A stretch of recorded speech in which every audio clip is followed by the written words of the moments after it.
Let's talk about the novels of Louise Fitzhugh. Louise Fitzhugh was one of the finest novelists of the 20th century. She happened to write novels that were aimed at youth, probably around 10 to 14 years old, and only one of them has really survived in the public mind and become a classic. But she wrote three others. She wrote Harriet the Spy.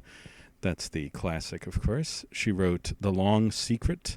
She wrote a book called Sport, and she wrote a book called Nobody's Family is Going to Change.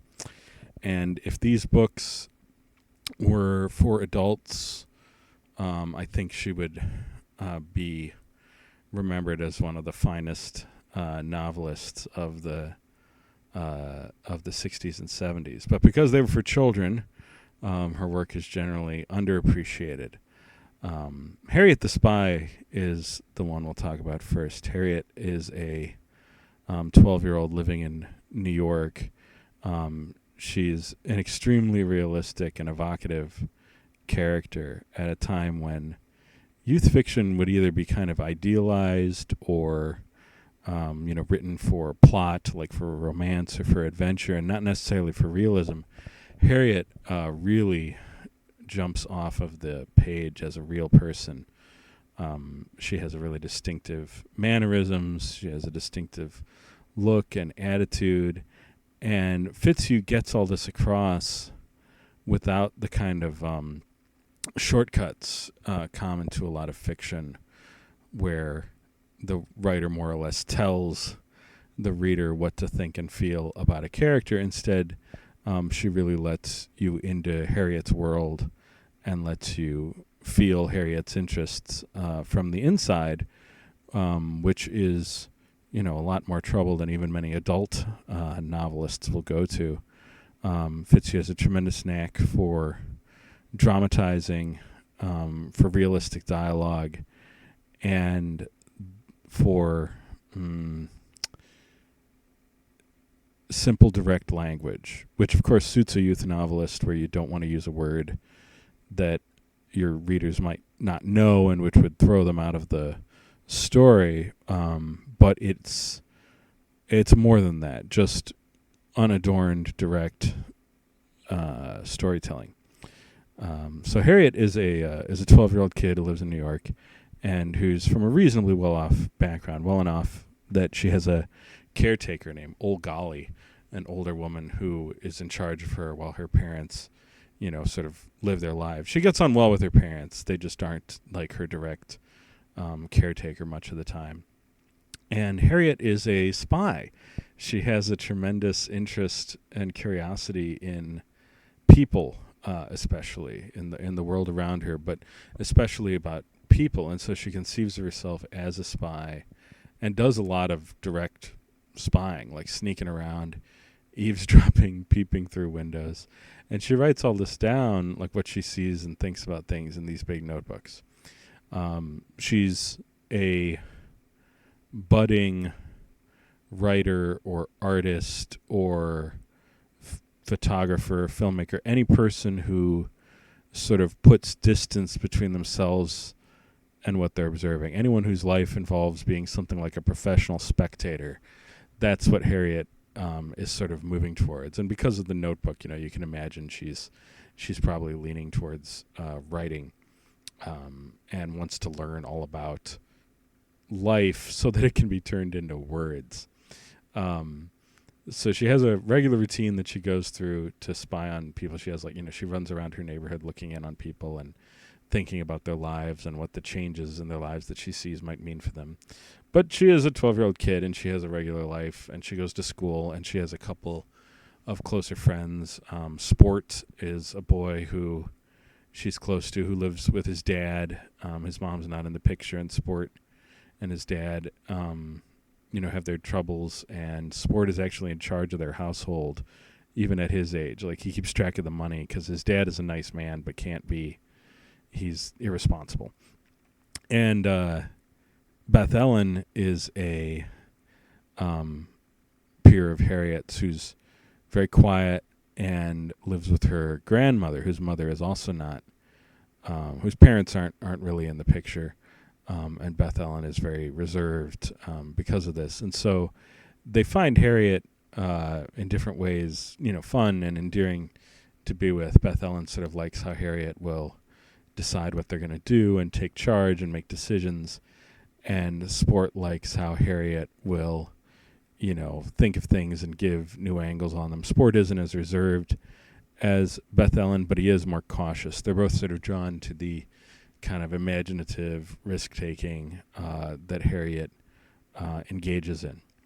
And it's not that anything deeply dramatic happens in the novel until perhaps the end, but it's the world that Harriet lives in is really evocatively seen and portrayed as Harriet herself would see it. So she's sort of limited by her range of experience. She's a curious kid, but she knows some things and she reads some books, but she's still 12.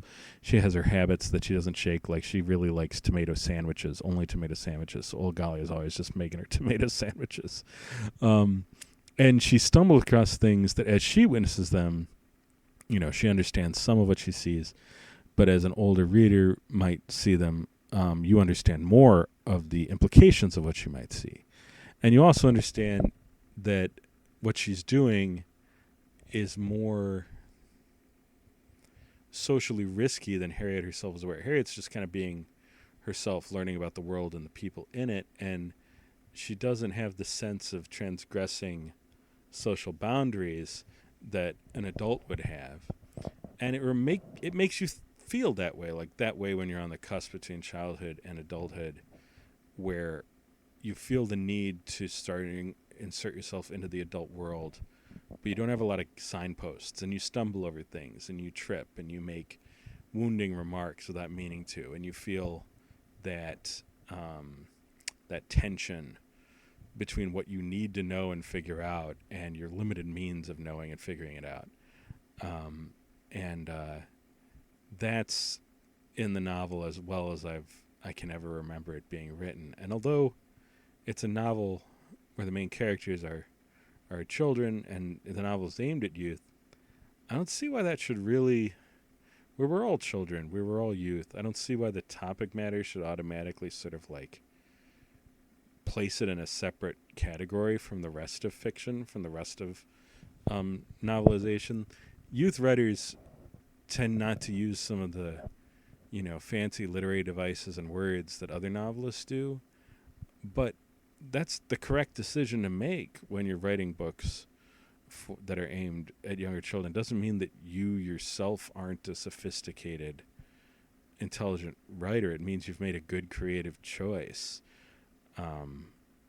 Harriet the Spy is one of those books that really helps kids learn how to read an adult novel. It has the range of concern. It has the unified voice of Harriet, realistic world building. It has, you're pretty much in Harriet's head the whole time. But Harriet is a normal person who doesn't always understand everything.